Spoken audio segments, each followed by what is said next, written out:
ब्रह्म सरोवर पर सबके शिविर लगे थे, सब यज्ञ आहुति कर रहे थे।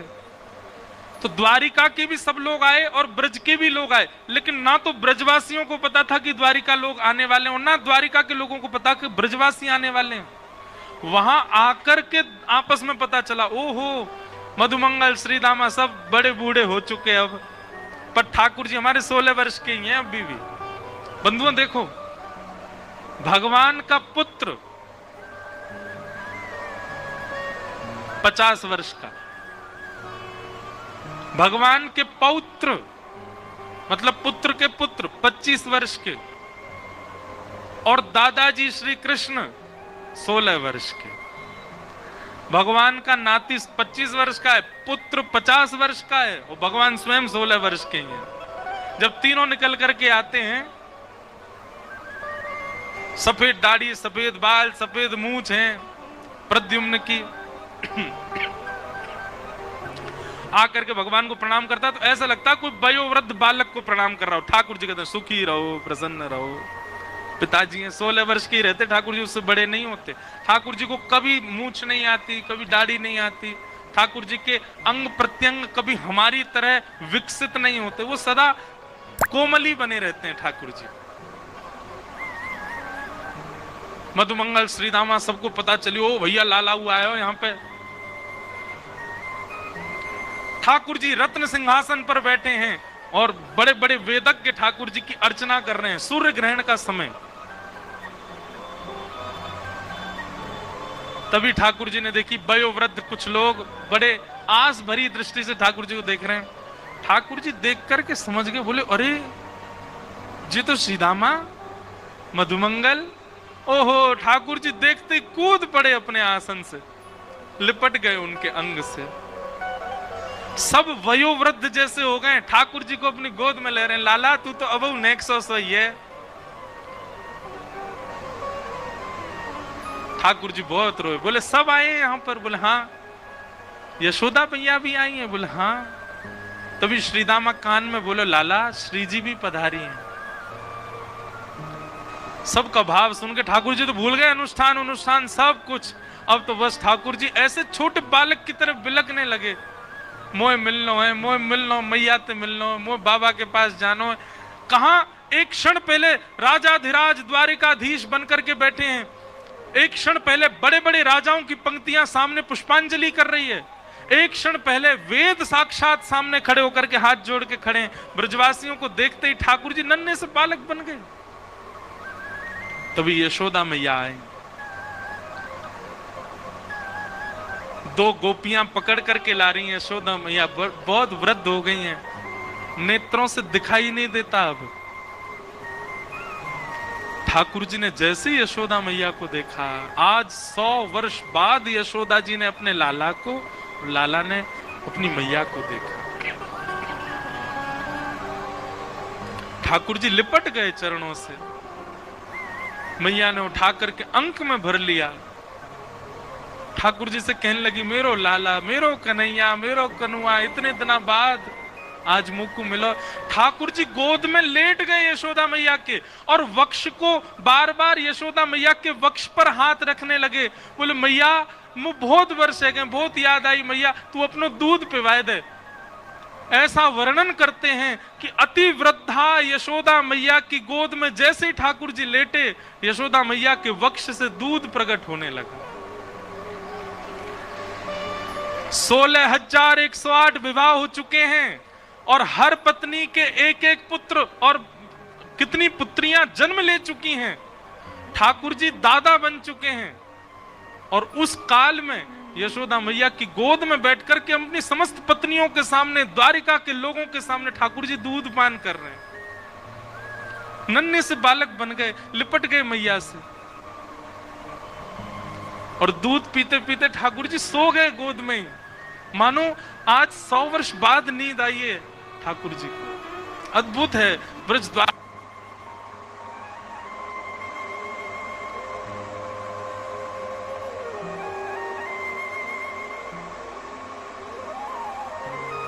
है गो अब मेरो दूध पीरो, चल खड़ा है जा।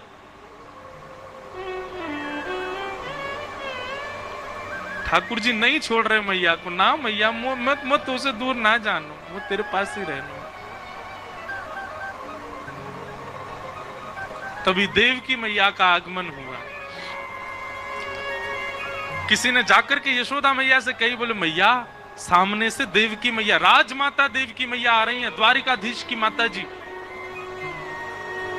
देव की मैया आ रही हैं। सुनते ही ठाकुर जी को तो पटक दिया मैया ने कोने, और दौड़ करके गई और देव की मैया के चरणों में प्रणाम किया। यशोदा मैया ने जैसे देव की मैया ने देखी कि यशोदा जी प्रणाम कर रही हैं, देव की मैया पौड़ गई चरणन में। अरे अरे बहन जी, कहा कर रही हो तुम? यशोदा मैया बोली, ना ना, मैं तो बहुत वर्षन से चाह रही आपके चरणन को धोवो, ऐसा क्यों कर रही हो? यशोदा जी बोली, बस धन्यवाद कहना चाहूं बहन, तेने हमारे ब्रज के प्राण को जन्म दियो। पालो मैंने, बड़ो मैंने कियो होगो, लेकिन जन्म तो तेने दियो, दियो तो तेने ही मोकू। यदि देव की मैया तुमने कन्हैया नहीं दियो होतो तो हम ब्रजवासी कब के पधार गए होते, हम कहां पड़े होते, कौन जानतो, कौन पूछतो हमें। आप पूजनीय, आप वंदनीय देव की मैया।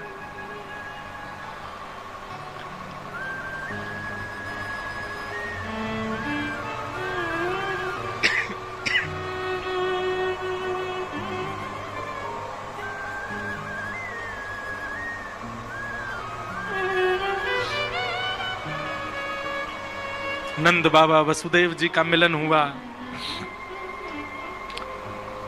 तभी ठाकुर जी के पास गयो श्रीदामा, और श्रीदामा जाके बोलो, लाला देख समय ज्यादा ना है, किशोरी जी पधारी हैं, अपने शिविर में विराज रही हैं, एक बार दर्शन करे।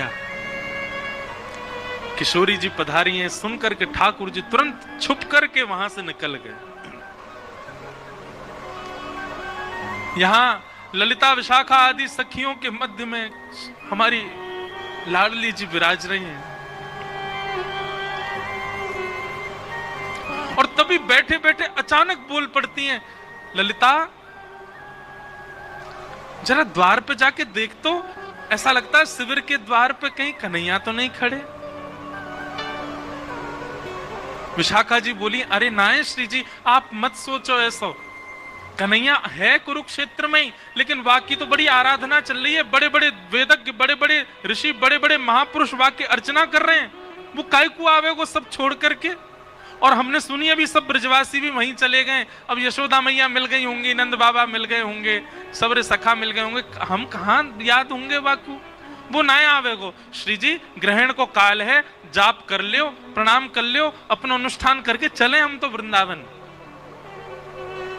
श्री जी बोली, नहीं विशाखा, मुझको श्री कृष्ण के तन की सुगंधी याद है, और ये जो ब्यार बहती भई आ रही है ना बाहर से, वहां में वो सुगंधी अनुभव है रही है।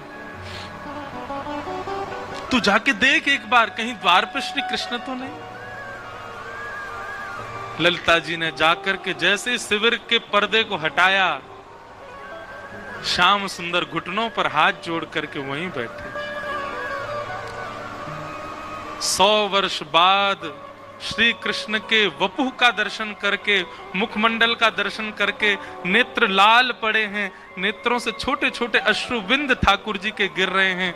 उस रूप का दर्शन करके समस्त सखियां एक साथ दंडवत हो गई ठाकुर जी के आगे, प्रणाम करने लगी। किशोरी जी के नेत्र नीचे झुक गए, कंपन प्रारंभ हो गया सबके श्री अंग में।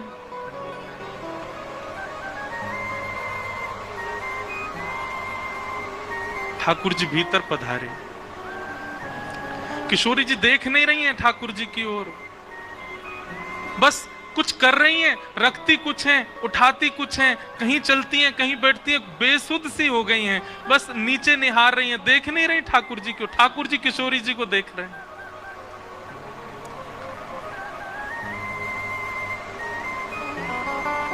किशोरी जी बोली, ललिता आसन लगाओ, श्याम सुंदर आए हैं। विशाखा इत्र को लेपन करो, आसन पे सुगंधित करो, दीप जलाओ, बंधन बार बांधो, श्याम सुंदर आए हैं हमारे पास, इनको सिंहासन पे विराजमान करो। सिंहासन सजाया, आसन लगाया, इत्र लगाया, ठाकुर जी कोने में खड़े हैं और श्री जी निहार नहीं रही हैं ठाकुर जी की ओर। ठाकुर जी का नियम है निकुंज का कि पहले किशोरी जी आसन पर बैठती हैं, फिर ठाकुर जी आते हैं। किशोरी जी जब प्रसादी कर देती हैं तब ठाकुर जी विराजते हैं। माला पहले किशोरी जी पहनेंगे, किशोरी जी की प्रसादी ठाकुर जी पहनेंगे। प्रसाद भोग पहले किशोरी जी पाएंगे, किशोरी जी की प्रसादी ठाकुर जी पाएंगे। अरे हमारे बिहारी जी को श्रृंगार, आप देखो लहंगा पहने बिहारी जी, वो लहंगा भी पहले किशोरी जी को धारण कराया जाए, फिर ठाकुर जी पहने, ठाकुर जी की प्रसादी धारण करें। किशोरी जी विराज गए और जैसे किशोरी जी विराजी, ललिता विशाखा बोली, श्याम सुंदर आप आओ विराजो। ठाकुर जी गए, सिंहासन पर नहीं बैठे, सिंहासन पर पैर लटका के बैठी किशोरी जी के श्री चरणन में अपने सिर को रख करके पहले तो नीर, अपने नेत्रन के नीर से किशोरी जी की चरण वंदना करी और वहीं सिंहासन से कमर लगा के नीचे ही बैठ गए, किशोरी जी के श्री चरणन को अपने हस्त कमल में लेकर के। लाडली जी आप मुझसे नाराज हो ना, मैं जब से आया हूं आपने एक बार भी नेत्र उठा करके मुंह को देखो भी नहीं है। किशोरी जी कह रही हैं, श्याम सुंदर नेत्र भर के तब देखूं जब रुको, जब मुझे पता ही है कि आपको वापस जाना ही है तो फिर मैं क्यों देखूं दोबारा। इसलिए आपसे प्रार्थना, आप प्रसाद पाओ, आप जलपान करो, नेक देर पौड़ लो, ये सब सखी आपकी सेवा करेंगी। कोई जितनी देर आप विराजनो चाहो विराजो, वहां के बाद फिर जैसी आपकी रुचि हो आगे प्रस्थान करो। मैं आपको देखूं तो तब ना जब आप टिकवे वाले हो, आपको जानो ही, आप जावे के काजी आए हो, मैं जानू तो फिर मैं क्यों देखूं आपको।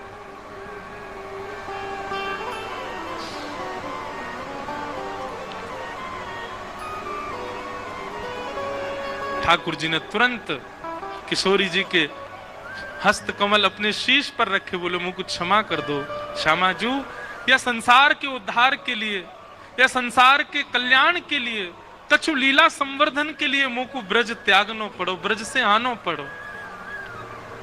लेकिन आप तो सब जाने कि वैसे तो मैं नित्य ब्रज में ही निवास करूं, वैसे ही तो मेरो वास आप में ही है, मेरो वास सब ब्रजवासीन में है। आप सबन को अभी तक अनुभव मेरो है तो रहो, या को मतलब मैं संग ही रहूं, पर एक लीला के रूप में मुझको वहां से आनो पड़ो, क्योंकि जगत उत्थान भी तो करनो।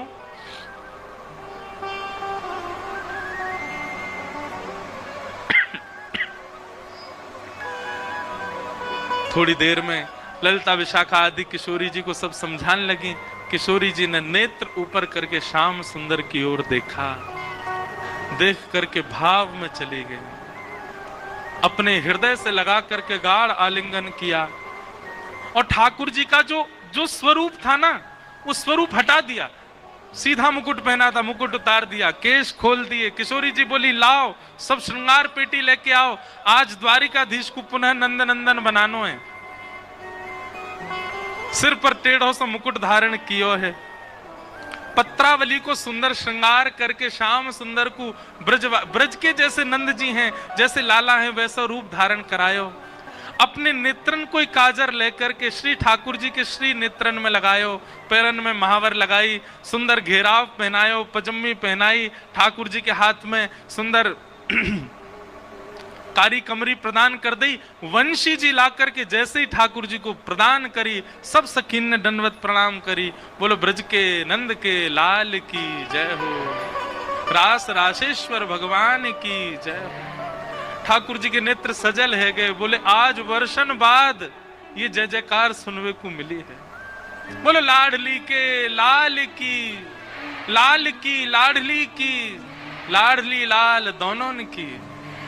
सब सखी बलैया लेने लगी, नंद नंदन ब्रज के लाला बन गए। और किशोरी जी कंधे पे भुजा देकर के बगल में ही विराज रहे। ठाकुर जी बोले रास नहीं भयो श्यामाजू, आज रास करें। सब सखीन ने मुद्रा धारण कर ली, और मध्य में वही शिविर में ही किशोरी जी के साथ रास विहार कर रहे हैं ठाकुर जी। सब सखियां नेत्रों से, ये सूर्य ग्रहण के समय पर चल रहा है। रुदन करती जा रही हैं गोपियां, किशोरी जी ठाकुर जी सब रुदन कर रहे हैं, पर रास विहार कर रहे हैं, क्योंकि सबको पता है कि थोड़ी देर बाद ठाकुर जी को जानो है।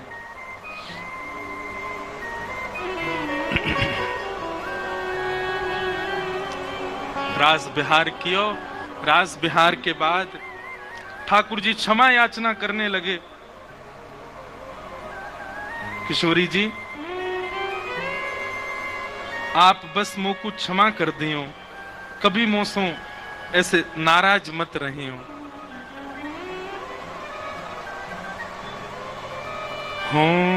तो दासी नित्य तिहारी, हो तो दासी नित्य, हो तो दासी नित्य तिहारी।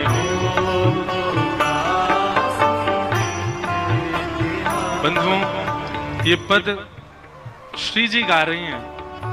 ठाकुर जी के चरण में प्रणाम करती हुई श्री जी कह रही हैं, हे श्याम सुंदर, आप कभी मन में ये भाव, ये विचार मत लाइयो कि हम आपसे रुष्ट हैं या आपके प्रति हमारे मन में कोई भी क्रोध की भावना है। कभी श्याम सुंदर ऐसा भाव मन में मत लाइयो। और किशोरी जी कह रही हैं, हो तो दासी नित्य तिहारी, हो तो दासी। शब्द सुनिएगा, हमारे भारत में प्रकट हुए श्री हनुमान प्रसाद पोद्दार जी, उन्होंने षोडश गीत लिखे। उसमें एक गीत ठाकुर जी गा रहे हैं, दूसरा गीत किशोरी जी गाती हैं, फिर एक गीत ठाकुर जी, दूसरा गीत किशोरी जी। ये 16 गीत श्री जगन्नाथ भगवान के कपाट के पीछे लिखे हैं। रात में ठाकुर जी जब शयन करते हैं तो षोडश गीत का पाठ करके सोते हैं। शब्द सुनिए, किशोरी जी क्या कह रही हैं ठाकुर जी से। अगर याद कर सको, नित्य अपने ठाकुर जी को सुनाया करो। हो तो दासी नित्य तिहारी, हो तो दासी नित्य, प्राणनाथ जीवन धन मेरे, प्राणनाथ जीवन धन, प्राणनाथ जीवन धन मेरे, प्राणनाथ हो तुम पे मैं बलिहारी,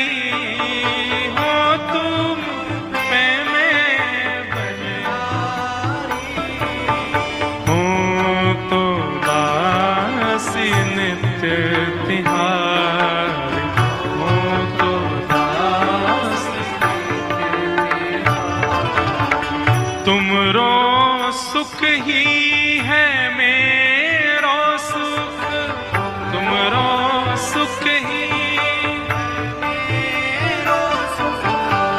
तुमरो सुख ही है मेरो सुख, तुमरो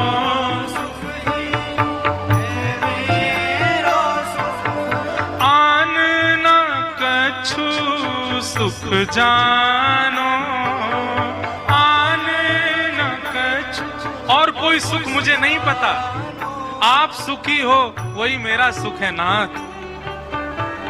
हो तो दासी नित्य तिहारी, हो तो दासी, और जो तुम सुखी हो मेरे दुख में, जो तुम सुखी हो, जो तुम सुखी हो मेरे दुख में, जो तुम सुखी हो मेरे दुख में, अनुपम सुख हो जानो, अनुपम सुख हो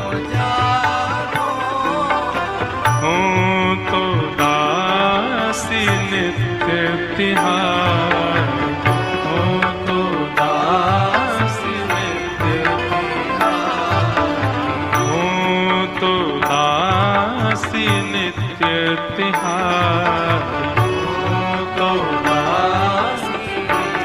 पूरे पद तो बहुत बड़ा है, उस पद को सुनकर के ठाकुर जी भाव विह्वल हो गए। किशोरी जी को अंक में भर लिया। आप ऐसा मत कहो किशोरी जी, आप दासी नहीं हो, मैं दास हूं आपको। किशोरी जी के नहीं, मैं दासी हूं आपके। अंतिम भाव में ठाकुर जी कह रहे हैं,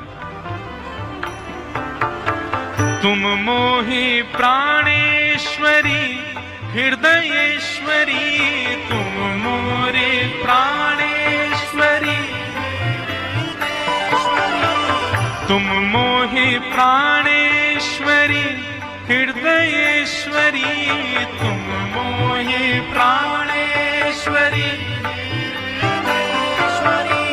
कांता कही सच पावो, कांता कही सच पावो। हम एक जय जयकार बड़ा मजाक में लेते हैं, कौन सा? वृषभानु के जमाई की जय। सब लोग हंस जाते हैं इसको कहने में, सब लोग थोड़ा मजाकिया रूप में इस जय जयकार को लेते हैं, पर ये ठीक है, हंस जाते हैं। पर ठाकुर जी को जब हम कहते हैं तो ठाकुर जी बहुत भाव में चले जाते हैं। ठाकुर जी इस पद में कह रहे हैं, तुम मोहि प्राणेश्वरी हृदयेश्वरी, और फिर क्या कहते हैं? कांता कहो सुच पाऊं। कांता का मतलब पत्नी। मुझे किसी भी रूप में आप, कोई ये कह दे कि कृष्ण तो श्री किशोरी जी के हैं, ये वृषभानु जी के जमाई हैं, जे बरसाने के दामाद हैं, जे लाडली जी के पति हैं, किशोरी जी इनकी कांता हैं। किशोरी जी कहती है मुझे इतना, ठाकुर जी कहते हैं मुझे इतना अपार सुख मिलता है, मैं इतना प्रसन्न हो जाता हूं वो भाव सुन करके। कांता सुनी सुच पावो, कांता सुनी सुच पावो, हो तो दासी नित्य तिहारी, हो तो दासी नित्य तिहारी। याते हो स्वीकार करो सब, याते हो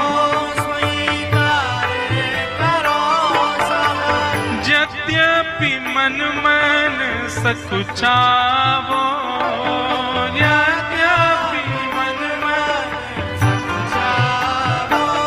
हे किशोरी जी, मन में मोह बड़ो संकोच होवे, काय बात ते?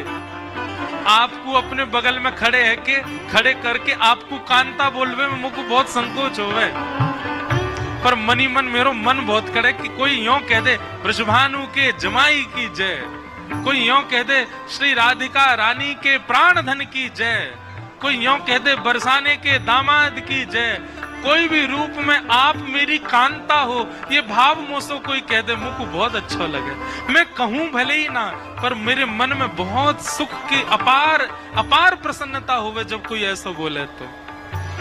याते हो स्वीकार करो, याते हो स्वीकार करो सब, यद्यपि मन में सकुचावो, यद्यपि मन में सकुचावो, हो तो दासी नित्य तिहारी, हो तो दासी हो तो दासी नित्य तिहारी, हो तो